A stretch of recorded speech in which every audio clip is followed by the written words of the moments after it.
Welcome back to Business Morning. It's been a two-day conference that's been going on at the Nigerian Capital Markets Legislation Conference in Abuja, where regulators, legislators, financial market experts have gathered to discuss ways by which the Nigerian capital market can be moved forward and, of course, having to move the economy forward as well. A lot of issues have been raised at that event. Of course, I was speaking to my last guest, Mr. Aruna Jallo Waziri, on demutualization of the Nigerian Stock Exchange. And yesterday we had the Senate President, Bukola Saraki, talking about how the legislature can also help to drive growth of the economy through the Nigerian capital markets. Joining me now to continue our conversation on the conference, this time around, taking a look at how the legislature can help to improve on activities at the Nigerian capital market, is the Chairman House Committee on Capital Market and Institutions, Honorable Yusuf Tajuddin. Welcome to the program, Honorable Tajuddin. Thank you very much. It's a pleasure. I'm sure that you've been listening to conversations and discussions at that event, and top on the agenda is how the legislature can help to improve on the operations at the Nigerian capital market. Now, the Senate President, as I said earlier on, was speaking at the opening session of that event yesterday, and it pointed out that Nigeria needs to do something very fast in job creation through the capital market. How do you think that the legislature would want to achieve this? That is the reason, essentially, why we gathered. We realized that we as legislators cannot give what we don't have. We need the operators who know and understand the market to give us perspectives. So the essence of these two forums is to say Nigeria requires a fast surgical operation on our economy. If other climes can do it, what have they done that we need to do? Yes, on our own, we've gone into perspectives from Ghana, Ethiopia, Rwanda, and Canada. So, but it is not enough to pick such perspective without domesticating it. So we are gathered today, yesterday and today, to hear from Nigerians who are in this sector to tell us which I we need to dot, which T's we need to cross. Then we now agree on a timeline, short time, medium term, and long term, laws that need to be amended so that we can jumpstart this economy. There are laws, talking about laws in the capital markets, that have been identified as not in sync with modern realities. Now, the 8th Assembly is now over a year in office. How should Nigerians, or how soon should Nigerians expect a reappraisal of these laws? Talking about the timeline now. Like I did mention that we want to do short term, medium term, and long term. Let me give you an example of CAMA. CAMA is a law that governs the business environment in Nigeria. As amending CAMA is so huge, it affects how business are being registered, how business are being done, and what have you. CAMA, you can't rush CAMA. You have to take time. So we are beginning by listening to stakeholders, and we expect them to work with us going forward. This is not just going to be a conference that ends today. There should be a follow-up synergy that consistently help us with drafting, and we will take up the respective responsibility. IST Act was deliberately passed to give Nigeria and investors in this economy some sense of security.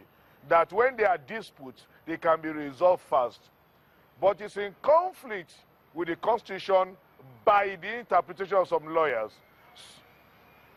So by implication, something like IST law is something that can be done in short term, because we are sure that this assembly will amend the Nigerian Constitution.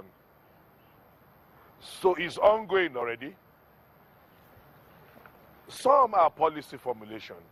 Some are to give legality. Let me give you like the commodity exchange.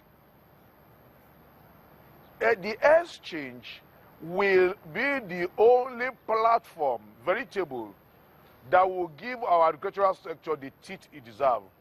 No matter the strategy we bring up in agriculture, if I go into farming, I get my produce, and I do not have appropriate pricing that will encourage me to farm next year, I will exit from it.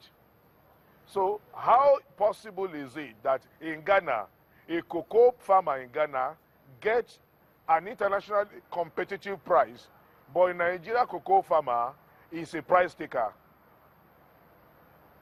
How come that Ethiopia today is a major exporter of rose flower to Europe, and Nigeria rose flowers are on the floor here? So what we are saying is, like the commodity exchange law will be looked into.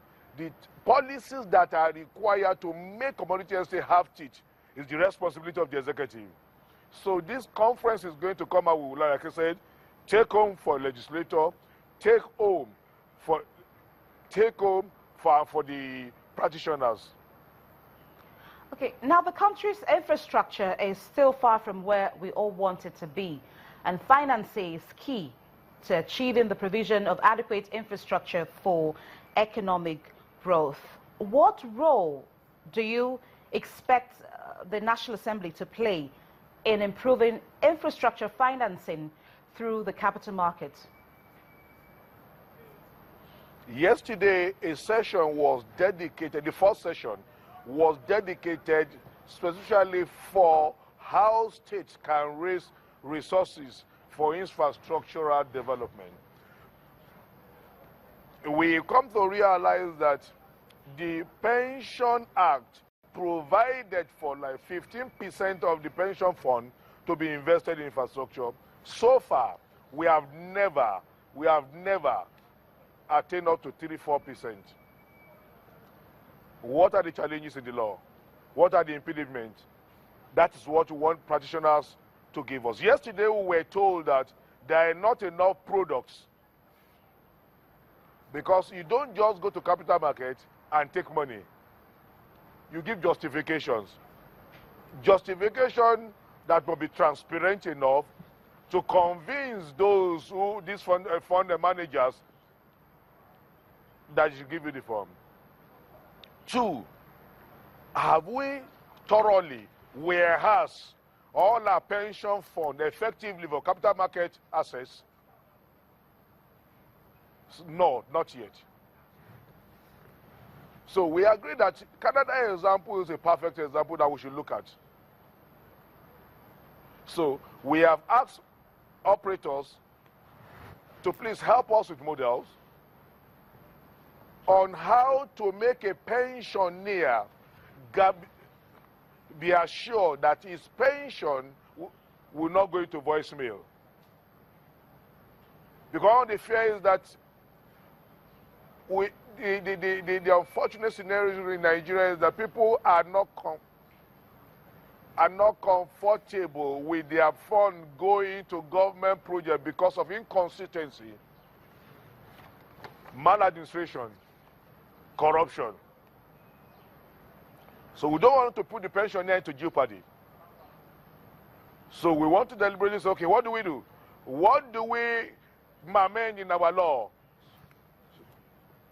to make sure that the percentage of pension fund that will be invested in infrastructure is tailor-made specifically for certain infrastructures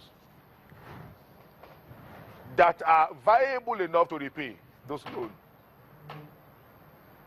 2, how do we make sure that This pension form holistically is not what is taken into infrastructure. Why don't you leave out those above 50 years old and concentrate on pensioners fund from the age of 18 to like 45, who still have a long time to work, who do not need their resources now. You now tie specifically to Lokoja, Abuja Rail, that can pay itself, Lagos, Ibadan, that will be told, Enugu, Port Harcourt. So, what we are saying is, it has been done in another climb. Okay. This is the time for Nigeria to cease from looking for cheap fund. Thank you so much, Honorable Yusuf Tajuddin, Chairman, House Committee on Capital Markets and Institutions. And on that note, we've come to the end of Business Morning. We do appreciate your time with us, but we will continue our coverage of the two-day Stakeholders Forum on the Nigerian capital markets. I am Bolaji Akinwale.